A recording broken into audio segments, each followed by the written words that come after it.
जय श्री कृष्णा। राधे राधे। आइए आगे का महात्म्य प्रारंभ करते हैं। पिछले अध्याय में हमने जाना कि किस तरह सुमना अपने पति सोम शर्मा को महापापी मनुष्यों के योनियों का वर्णन करती है और किस किस योनि में महापापी मनुष्य जन्म लेता है और कौन कौन सी यातनाएं वह पाता है। आइए अब आगे जानते हैं कि सोम शर्मा अपनी पत्नी सुमना से आगे कौन सा महात्म्य जानने की इच्छा रखते हैं। सोम शर्मा ने पूछा, कल्याणी, मैं किस प्रकार सर्वज्ञ और गुणवान पुत्र प्राप्त कर सकूंगा। तब सुमना बोली कि स्वामी, आप महामुनि वशिष्ठ जी के पास जाइए। वे धर्म के ज्ञाता और उन्हीं से प्रार्थना कीजिए कि उनसे आपको धर्मज्ञ और धर्म वत्सल पुत्र की प्राप्ति होगी। सूत जी कहते हैं कि पत्नी के यूं कहने पर द्विज श्रेष्ठ सोम शर्मा सब बातों को जानने वाले तेजस्वी तपस्वी महात्मा वशिष्ठ जी के पास गए। वे गंगा जी के तट पर स्थित अपने पवित्र आश्रम में विराजमान थे। सोम शर्मा ने बड़ी भक्ति के साथ बारंबार उन्हें दंडवत प्रणाम किया। तब पाप रहित महातेजस्वी ब्रह्मपुत्र वशिष्ठ जी उनसे बोले, महामते, इस पवित्र आसन पर सुख से बैठो। यह कहकर उन योगीश्वर ने पूछा, महाभाग, तुम्हारे पुण्य कर्म और अग्निहोत्र आदि कार्य कुशल से हो रहे हैं ना? शरीर से तो तुम निरोग हो ना? धर्म का पालन तुम सदा करते ही होगे। द्विज श्रेष्ठ, बताओ, मैं तुम्हारी कौन सी प्रिय कामनाओं को पूर्ण करूं। इस प्रकार संभाषण करके वशिष्ठ जी चुप हो गए। तब सोम शर्मा ने कहा, तात, किस पाप के कारण मुझे दरिद्रता का कष्ट भोगना पड़ता है? मुझे पुत्र का सुख क्यों नहीं मिलता? इस बात का मेरे मन में बड़ा संदेह है। किस पाप से ऐसा हो रहा है, यह बतलाइए। महामते, मैं महान पाप से मोहित और विवेक शून्य हो गया हूँ। अपनी प्यारी पत्नी के समझाने पर और भेजने से आज मैं आपके पास आया हूँ। वशिष्ठ जी ने कहा, द्विज श्रेष्ठ, मैं तुम्हारे सामने पुत्र के पवित्र लक्षण का वर्णन करता हूँ, जिसका मन पुण्य में आसक्त हो, जो सदा सत्य धर्म का पालन करने में तत्पर रहता हो और जो बुद्धिमान, ज्ञान संपन्न, तपस्वी, वक्ताओं में श्रेष्ठ, सब कर्मों में कुशल, धैर्यवान, वेद अध्ययन करने में पारायण, संपूर्ण शास्त्रों का वक्ता, देवता और ब्राह्मणों का पुजारी, समस्त यज्ञों का अनुष्ठान करने वाला, ध्यानी, त्यागी, प्रिय वचन बोलने वाला, भगवान विष्णु के ध्यान में तत्पर, नित्य शांत, जितेंद्रिय, सदा जप करने वाला, पितृभक्ति परायण, सदा समस्त स्वजनों पर स्नेह रखने वाला, कुल का उद्धारक, विद्वान तथा कुलों को संतुष्ट करने वाला हो। ऐसे गुणों से युक्त उत्तम पुरुष ही सुख देने वाला होता है। इसके सिवा दूसरे तरह के पुत्र संबंध जोड़कर केवल शोक और संताप देते हैं। ऐसा पुत्र किस काम का? उसके होने से कोई लाभ नहीं है। महाप्रज्ञ, तुम पूर्व जन्म में शूद्र थे। तुम्हें धर्म अधर्म का ज्ञान नहीं था। तुम बड़े लोभी थे। तुम्हारे एक स्त्री और बहुत से पुत्र थे। तुम दूसरों के साथ सदा द्वेष रखते थे। तुमने सत्य का कभी भी श्रवण नहीं किया, तीर्थों की यात्रा नहीं की। महामते, तुमने एक ही काम किया, खेती करना। बार बार तुम उसी में लगे रहते थे। द्विज श्रेष्ठ, तुम पशुओं का पालन भी करते थे। पहले गाय पालते, फिर भैंस और फिर घोड़ों को भी पालने लगे। तुमने अन्न को बहुत महंगा कर रखा था। तुम इतने निर्दयी थे कि कभी किसी को किंचित भी दान नहीं देते थे। देवताओं की पूजा नहीं करते। पर्व आने पर ब्राह्मणों को धन नहीं दिया करते तथा श्राद्ध काल उपस्थित होने पर तुमने श्रद्धा पूर्वक कुछ भी नहीं किया। तुम्हारी साध्वी स्त्री कहती थी, आज श्राद्ध का दिन है, यह है ससुर को श्राद्ध का समय है, यह है सास की। महामते, उसकी ये बातें सुनकर तुम घर छोड़कर कहीं अन्यत्र भाग जाते थे। तुमने धर्म का मार्ग न कभी देखा और न ही कभी सुना। लोभ ही तुम्हारी माता, लोभ ही तुम्हारा पिता, लोभ ही भ्राता, लोभ ही स्वजन, लोभ ही बंधु था। तुमने सदा इसके लिए धर्म को तिलांजलि देकर एकमात्र लोभ का ही आश्रय लिया। इसलिए तुम दुखी और गरीब और पीड़ित हो। तुम्हारे हृदय में प्रतिदिन महातृष्णा बढ़ती जाती थी। रात में सो जाने पर तुम सदा ही धन की चिंता में लगे रहते थे। इस प्रकार क्रमशः हजारों, लाखों, करोड़ों, अरबों, खरबों, 10 खरबों सोने की मोहरें तुमने प्राप्त कर ली। फिर भी तृष्णा तुम्हारे पिंड को नहीं छोड़ रही थी। वह सदा बढ़ती ही जाती थी। तुमने कभी दान, होम, धन आदि का उपभोग भी नहीं किया। जितना कमाया सब जमीन में गाड़ता गया। तुम्हारे पुत्रों को भी उस गड़े धन का पता न था। तुम्हारे हृदय में तृष्णा की आग प्रज्वलित होती रही। उसी के दुख में तुम्हें कभी सुख से रहने नहीं दिया। तृष्णा की आग में संतप्त होकर तुम हाहाकार मचाते, अचेत हो जाते। विप्रवर, इस प्रकार मोह में पड़े पड़े तुम एक दिन काल के अधीन हो गए। स्त्री और पुत्र पूछते ही रह गए, किंतु तुमने उन्हें न तो धन का पता बतलाया और न ही उन्हें दिया। तुम प्राण त्याग कर यमलोक चले गए। इस प्रकार मैंने तुम्हारे पूर्व जन्म का सारा वृतांत कह सुनाया। विप्रवर, उसी कर्म के कारण तुम निर्धन और दरिद्र हो। जिसके ऊपर भगवान विष्णु प्रसन्न होते हैं, उसके घर में सदा सुशील, ज्ञानी, सत्य धर्म परायण पुत्र होते हैं। संसार में जिनको भक्तिमान श्रेष्ठ पुत्र की प्राप्ति हुई है, वह भगवान का कृपा पात्र है। भगवान श्री विष्णु की कृपा से बिना कोई भी स्त्री पुत्र उत्तम जन्म, उत्तम कुल को और श्री विष्णु के परम धाम को नहीं पा सकता। सोम शर्मा ने पूछा, ज्ञान विज्ञान के पंडित विप्रवर वशिष्ठ जी, यदि ऐसी बात है तो मुझे ब्राह्मण वंश में जन्म कैसे मिला? इसका सारा क्या कारण है? वशिष्ठ जी बोले, ब्राह्मण, पूर्व जन्म में तुम्हारे द्वारा एक धर्म संबंधी कार्य भी बन गया था। उसे बताता हूँ। उस दिन एक निष्पाप, सदाचारी, अच्छे विद्वान, विष्णु भक्त और धर्मात्मा ब्राह्मण, जो तीर्थ यात्रा के वशेज होकर समूची पृथ्वी पर अकेले ही विचरण किया करते थे, एक दिन वे महामुनि घूमते घूमते तुम्हारे घर पर आ गए। द्विजश्रेष्ठ, उस समय उन्होंने अपने ठहरने के लिए तुमसे कोई स्थान मांगा। तुमने बड़ी प्रसन्नता के साथ कहा कि विद्वान, आहा, आज मैं धन्य हो गया। आज मैंने पावन तीर्थ की यात्रा कर ली है और उस समय मुझे आपके दर्शन से तीर्थ सेवन का फल प्राप्त हो गया है। यह कहते हुए तुमने उन्हें ठहरने के लिए परम पवित्र गौशाला का स्थान दिखलाया और वहां ठहराकर उनके शरीर की सेवा करके दोनों पैरों को भी दबाया। फिर उनके चरणों को जल से धोकर चरणोदक से अपने मस्तक पर अभिषेक किया। तत्पश्चात तुरंत ही दूध, दही, घी और मट्ठे के साथ उन ब्राह्मण देवता को अन्न अर्पण किया। महामते, इस प्रकार अपनी पत्नी सहित सेवा करके तुमने ब्राह्मण को बहुत संतुष्ट किया। दूसरे दिन प्रातःकाल अत्यंत शुभ कारक पुण्य दिवस आ गया। उस दिन शुद्ध आषाढ़ मास के शुक्ल पक्ष की द्वादशी थी, जो सब पापों का नाश करने वाली थी। उसी तिथि को भगवान विष्णु योग निद्रा का आश्रय लेते हैं। वह तिथि आने पर बुद्धिमान और विद्वान पुरुष घर के सारे काम छोड़कर भगवान विष्णु के ध्यान में संलग्न हो जाते हैं। गीत और मंगल वाद्यों द्वारा परम उत्सव मनाने लगे। समस्त ब्राह्मण वेद सूक्तों और मंगलमय स्रोतों द्वारा भगवान विष्णु की स्तुति करने लगे। ऐसे महोत्सव का अवसर पाकर वे श्रेष्ठ ब्राह्मण उस दिन वहीं ठहर गए। उन्होंने एकादशी का व्रत किया और उसका महात्म्य भी पढ़कर सुनाया। तुमने अपनी स्त्री और पुत्रों के साथ एकादशी का होने वाले पुण्य उत्तम महात्म्य को सुना। उस महापुण्य प्रसंग को सुनकर स्त्री और पुत्र से प्रेरित हो ब्राह्मण संसर्ग से तुमने एकादशी व्रत का आचरण भी किया। स्त्री और पुत्र के साथ जाकर प्रातःकाल स्नान किया और प्रसन्न मन से गंध, पुष्प और पवित्र उपचारों द्वारा, समस्त प्रकार के नैवेद्यों द्वारा भगवान मधुसूदन की पूजा की।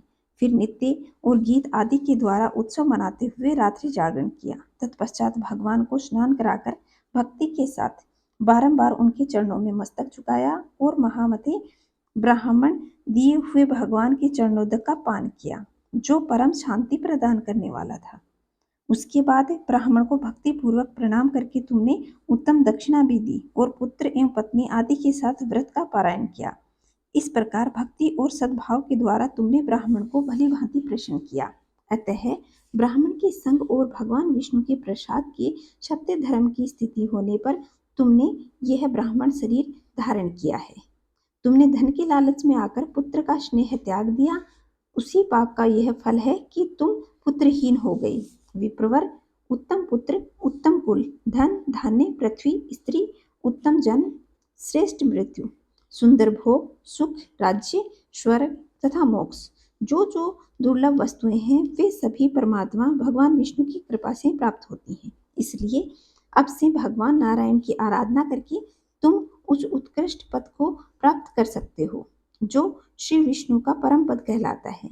महाभाग, यह जानकर तुम श्री नारायण के भजन में लग जाओ। सूत जी कहते हैं, वशिष्ठ जी द्वारा इस प्रकार समझाए जाने पर वे महानुभाव ब्राह्मण हर्ष से भर गए और भक्ति पूर्वक महर्षि वशिष्ठ के चरणों में प्रणाम करके उनकी आज्ञा से वह घर को पधारे। वहां पहुंचकर अपनी स्त्री सुमना से प्रसन्नता पूर्वक बोले, प्रिय, तुम्हारी कृपा से महर्षि वशिष्ठ जी द्वारा मुझे अपने पूर्व जन्म की सारी चेष्टाएं ज्ञात हो गई हैं। सूत जी कहते हैं, तदंतर सत्पुरुषों में श्रेष्ठ बुद्धिमान सोम शर्मा अपनी स्त्री सुमना के साथ नर्मदा नदी के अत्यंत पुण्यदायक तट पर गए और कपिला संगम नामक पुण्य तीर्थ में नहाकर देवता और पितरों का तर्पण करके शांत चित्त से भगवान नारायण के मंगलमय नाम का जप करते हुए तपस्या करने लगे। महामना सोम शर्मा द्वादशाक्षर मंत्र द्वारा जप करके भगवान का ध्यान करने लगे।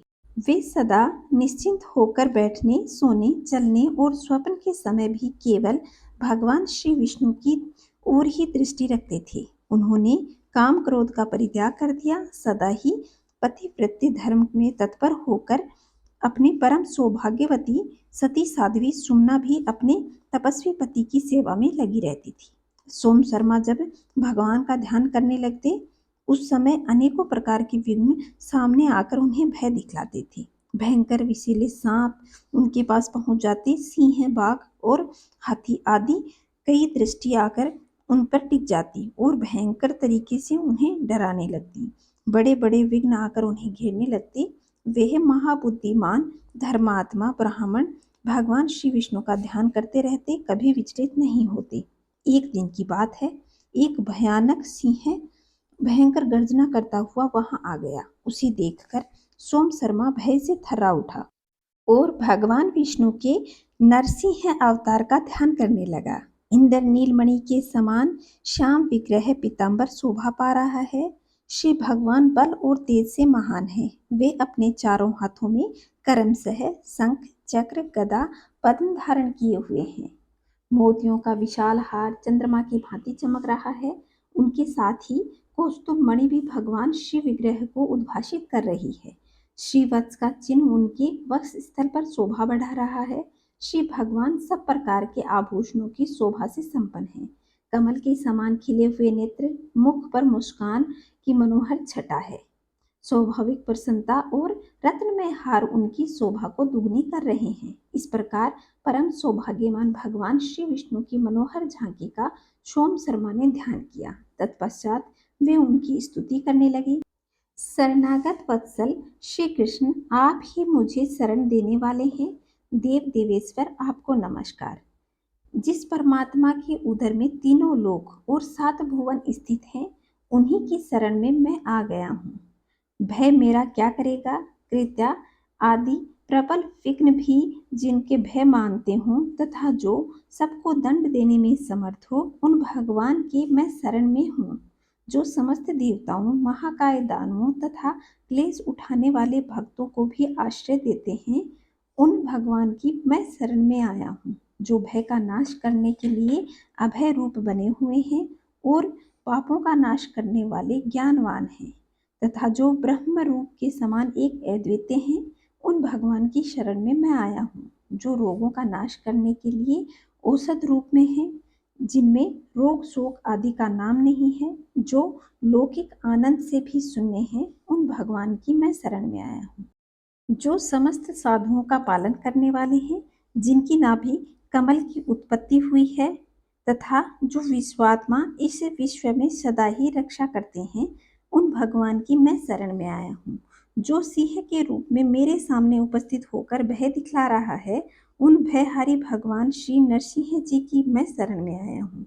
ग्रह के युद्ध करते समय आपत्ति में पड़ा हुआ विशालकाय गजराज जिनकी शरण में आया था तथा जो गजेंद्र मोक्ष की लीला में स्वयं उपस्थित हुए थे, उन शरणागत वत्सल प्रभु की मैं शरण में आया हूँ। हिरण्याक्ष का वध करने वाले भगवान श्री हरि वाराह के रूप में जो उपस्थित हुए थे, मैं उनकी शरण में आया हूँ। ये सब जीव मृत्यु का रूप धारण करके मुझे भय दिखला रहे हैं, किंतु मैं अमृत की शरण में पड़ा हुआ हूँ। श्री हरि वेदों का ज्ञान प्रदान करने वाले ब्राह्मण भक्त ब्रह्मा और ब्रह्म ज्ञान स्वरूप हैं। मैं उनकी शरण में पड़ा हूँ। जो निर्भय संसार का भय दूर करने वाले तथा अभयदाता हैं, उन भय रूप भगवान की मैं शरण में आया हूँ। भय मेरा क्या करेगा? जो समस्त पुण्यात्मा का उद्धार और संपूर्ण पापियों का विनाश करने वाले हैं, उन धर्म रूप भगवान विष्णु की मैं शरण में आया हूँ। यह परम प्रचंड आंधी मेरे शरीर को अत्यंत पीड़ा दे रही है। मैं इसे भी भगवान का ही स्वरूप समझकर मैं इनकी शरण में हूँ। अतः हे भगवान, वायु मुझे सदा ही आश्रय प्रदान करे। अत्यंत शीत, अधिक वर्षा, दुख, संताप देने वाली धूप, इन सब के रूप में जिन भगवान का साक्षात्कार हो रहा है, मैं उन्हीं की शरण में आया हूँ। इस प्रकार प्रतिदिन भगवान श्री केशव का ध्यान और सत्वन करते हुए सोम शर्मा ने अपनी भक्ति के बल से भगवान को अपने हृदय में बैठा लिया। उनका उद्यम और पुरुषार्थ देखकर भगवान श्री ऋषिकेश प्रकट हो गए और उन्हें हर्ष प्रदान करते हुए बोले, महाप्रज्ञ सोम शर्मन, अपनी पत्नी के साथ मेरी बात सुनो। विप्रवर, मैं वासुदेव हूँ, सुव्रत। तुम मुझसे कोई भी उत्तम वर मांगो। श्री भगवान का यह कथन सुनकर द्विज श्रेष्ठ सोम शर्मा ने अपने नेत्र खोले। देखा तो विश्व के स्वामी श्री भगवान दिव्य रूप धारण करके सामने खड़े हैं। उनकी शरीर की कांति मेघ की समान श्याम। वे महान, अभ्युदयशाली और सब प्रकार के आभूषण से विभूषित थे। संपूर्ण आयुधों से उनकी शोभा हो रही थी। उनका श्री विग्रह दिव्य लक्षणों से संपन्न था। नेत्र खिले हुए कमल के समान पीत वस्त्र श्री अंगों की शोभा बढ़ा रहे थे। देवेश्वर भगवान विष्णु शंख चक्र गदा धारण करके गरुड़ पर विराजमान थे। वे इस जगत और ब्रह्मा आदि के भी भली भांति भरण पोषण करने वाले हैं। इस विश्व को उन्हीं ने ही बनाया है।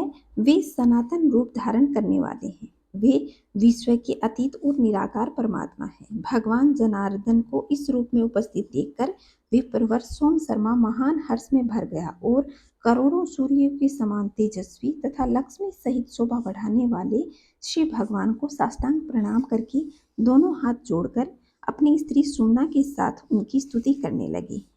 देव जगन्नाथ आपकी जय हो। सबको सम्मान देने वाले लक्ष्मीपते आपकी जय हो। योगियों की स्वामी योगेंद्र आपकी जय हो। वराह रूपधारी आपको प्रणाम है। महाकच्छप के रूप में आपको नमस्कार है। वामन और नरसिंह का रूप धारण करने वाले आप परमात्मा को प्रणाम। सर्वज्ञ मत्स्य भगवान को प्रणाम।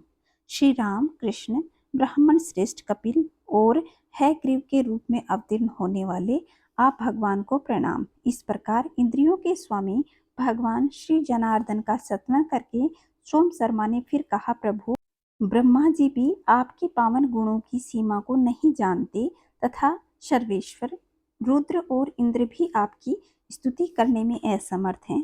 फिर दूसरा कौन आपके गुणों का वर्णन कर सकता है? मुझ में बुद्धि ही कौन सी है जो मैं आपकी स्तुति कर सकूं? केशव, मैंने अपनी छोटी बुद्धि के अनुसार आपके निर्गुण और सगुण स्वरूपों का सत्वन किया है। सर्वेश्वर, मैं जन्म जन्म से आपका दास हूँ। लोकेश, मुझ पर दया कीजिए।